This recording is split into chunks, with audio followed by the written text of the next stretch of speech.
शिवहरी शर्मा ने जनपद बरेली से जानकारी देते हुए बताया, राष्ट्रीय मानव सेवा संस्थान ट्रस्ट रजिस्टर्ड भारत प्रबोधिनी देवउठानी एकादशी पर्व पर परंपरागत तुलसी माता का औपचारिक विवाह शालिग्राम भगवान के साथ करने का कार्यक्रम राष्ट्रीय मानव सेवा संस्थान की राष्ट्रीय अध्यक्ष बिंदु इसका सिंघानिया ने अपने निजी निवास बरेली में किया। तुलसी विवाह के अवसर पर तुलसी के पौधों को दुल्हन की तरह सजाया गया, श्रृंगार किया गया और शालिग्राम को दूल्हे का रूप देकर के औपचारिक विवाह किया गया। राष्ट्रीय मानव सेवा संस्थान की राष्ट्रीय अध्यक्ष बिंदु इसका सिंघानिया ने बताया, आज प्रबोधिनी एकादशी जो कि भगवान विष्णु को अर्पित है, कार्तिक माह की एकादशी को तुलसी नाम के पौधे को जो कि सनातन धर्म तुलसी माता मानी जाती हैं, उनका औपचारिक विवाह भगवान शालिग्राम से पुराने जमाने से होता चला आ रहा है। उसी क्रम में संस्थान ने आज परंपरा को निभाते हुए तुलसी विवाह किया। सनातन धर्म इस मानसून का अंत और विवाह के लिए उपयुक्त समय के रूप में माना जाता है।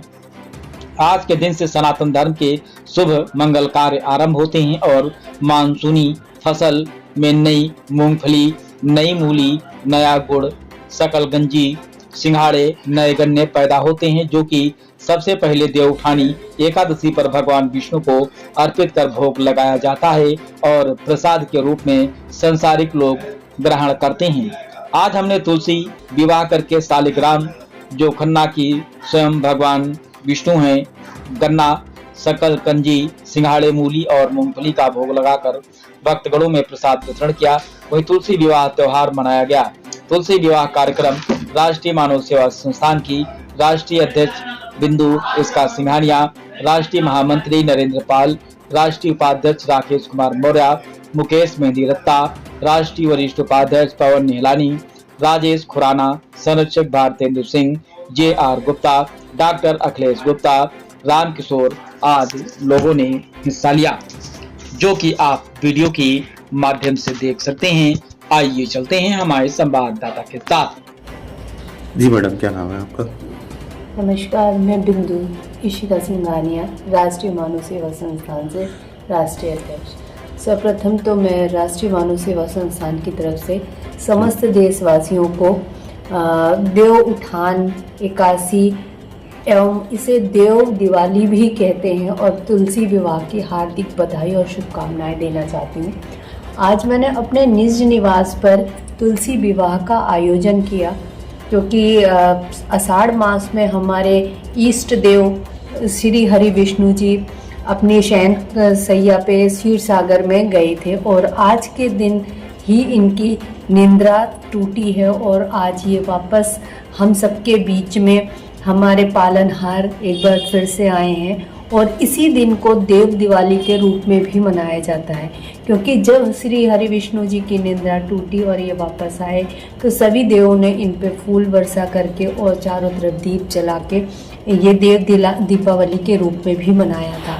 और उधर ही तुलसा जी का विवाह शालिग्राम जी से हुआ था और मान्यता है कि आज से ही जो हमारे मांगलिक कार्य होते हैं वो शुरू हो जाते हैं। सभी के शादी हैं, बरातें हैं या फिर मुंडन है, मुंडन संस्कार है या नामकरण संस्कार है, जितने भी सारे कुछ हैं वो सारे मांगलिक कार्य आज से शुरू हो जाते हैं।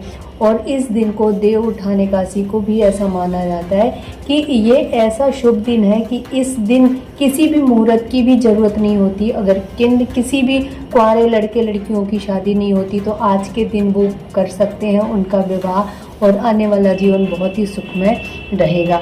तो इस तरह हमने अपनी तुलसी मैया को 16 श्रृंगार करके और उनको एक दुल्हन की तरह सजाया है और हमारे शालिग्राम जी दूल्हा बने बैठे हैं और इनकी हम लोग ने विवाह करा है।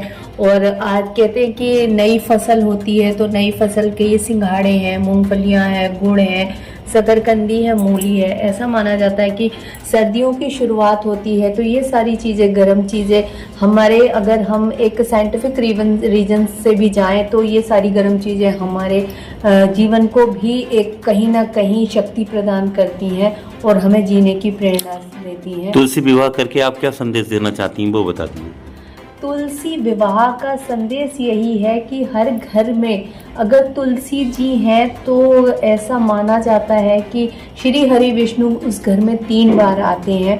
तो इसलिए हम सनातन धर्मियों को ज़रूर अपने घर के आंगन में तुलसी लगाना चाहिए और इनकी पूजा अर्चना नित्य नियम से करना चाहिए, क्योंकि कहते हैं कि जिस घर में लड्डू गोपाल हैं या श्री हरि विष्णु जी हैं उस घर में तुलसी के बिना भोग भी नहीं लिया जाता है। तो तुलसी विवाह करके हमारा यही संदेश। देव उठानी एकादशी का क्या महत्व, थोड़ा उसके विषय में बता दीजिए। देव उठान एकादशी का महत्व ये है कि आज ही के दिन श्री हरि विष्णु अपनी घोर निद्रा से उठे थे और इन्होंने जो है मांगलिक कार्यों की शुरुआत करी थी, क्योंकि ऐसा माना जाता है इनके बिना मांगलिक कार्य होते नहीं हैं। तो जो भी शुभ मुहूर्त या शुभ होता है उसमें इनका होना जरूरी होता है। और ये जबकि इन्हें पालन। आज विवाह करके आपने क्या क्या कार्य किए, किस प्रकार आपने पूजन और पाठ किया, किस प्रकार से आरती की, वो थोड़ा बता दीजिए। जैसा कि अब ये तो इष्ट देव हैं, इन लोगों की पूजा अर्चना हम लोग कर ही नहीं सकते हैं, लेकिन फिर भी मैंने भरकस कोशिश करी है। तुलसा जी को दुल्हन बनाने में कोई कसर नहीं छोड़ी है, सालिक राम जी को दूल्हा बनाने में कोई कसर नहीं छोड़ी है, और विधि विधान के साथ मंत्रोच्चारण के साथ इनके साथ फेरे भी हुए हैं, तुलसा माँ की आरती हुई है और ये देव उठानों का एकादशी ये सारे रखे गए हैं। तो 2 लाइनें भी गाई गई हैं, देव उठो देव बैठो देव पैकरियाँ चटकाओ देव। इस तरह से ये है कि ये इनकी अर्चना की गई कि भगवान जी अब उठिए और जो कुंवारे लोग हैं उनकी शादी ब्याह कराइए, और जो है ये कलसा में पानी रखा है, इस पानी को ग्रहण करिए, ये भोग रखा है, इस भोग को ग्रहण करिए, और इस तरह से इनकी पूजा अर्चना करिए। जय हिंद, जय भारत।